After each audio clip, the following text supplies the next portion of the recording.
Exodus bungsom thum lesagi thuhun bom bol na Huan Bazalil in Singi Sing in bom abola adunglam tong ni le akim ahi a availam tong khat le akim Huan asan lam tong khat le akim ahi dangka eng in asung lam le apolam aluana dangka eng laluhu akim velin abol hi aning li te a bulding in dangka eng sikwal li asung hi apang khat asikwal ni apang khat lam a asikwal ni singi singin azol abola dangka engin aluan hi Huan bom panga sikwal sunga bom zon na ding in hiai zol te athun lut hi dangka eng in aza ngai na tut pha abola tong ni le akim adunglam ahi tong khat le akim availam ahi dangka eng sek hiak in za ngai na tut pha among ni te tuak a cherup te abol hi hiai lampang mong a cherup khat huai lampang mong a cherup dang khat za ngai na tut pha apan among lang ni te a cherup te abol hi cherup ten tunglama a kha u aza kwa za ngai na tut pha tunglama amai u kingat tua in a kha un a khuwa za ngai na tut pha lam a cherup te mai a om hi tang ho ko ina do kan bol na singi singin do kana bola adung lam tong ni a hi a avai lam tong khat huai asan lam tong khat lekim a hi dangka eng takin aluana akim vel in dangka eng lalukhu abol hi huailo in huaya akim vel in khutpek chia in agei abola akim vel in agei ding in dangka eng lalukhu abol hi dangka eng sikwali asung a kheli te a om aning li te tung a sikwal te abul hi agei china do kan puak na ding chiang te a ding in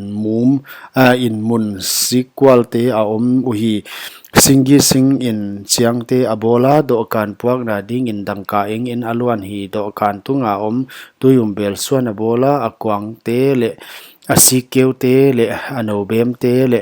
akhu na ding sing te dangka eng tak in abol hi khonwa koina bol na khonwa koina dangka eng tak in abola asek tho in khonwa koina abol hi akungpi kya ahyang anobem le amum te le apak te kibang chiat uhi apang te apan hiang guk akahia a khonwa koina hiang thum apang khat apan apang dang apan khonwa koina hiang thum nobem thum makha ga bang abol a hiang khat amum le apak nobem thum makha ga bang a bol hiang danga amum le apa khuchi bang in hiang guk tenga khonwa koina apan koina apan hi apanin khonwa koina makha ga bang a bol no bem li a om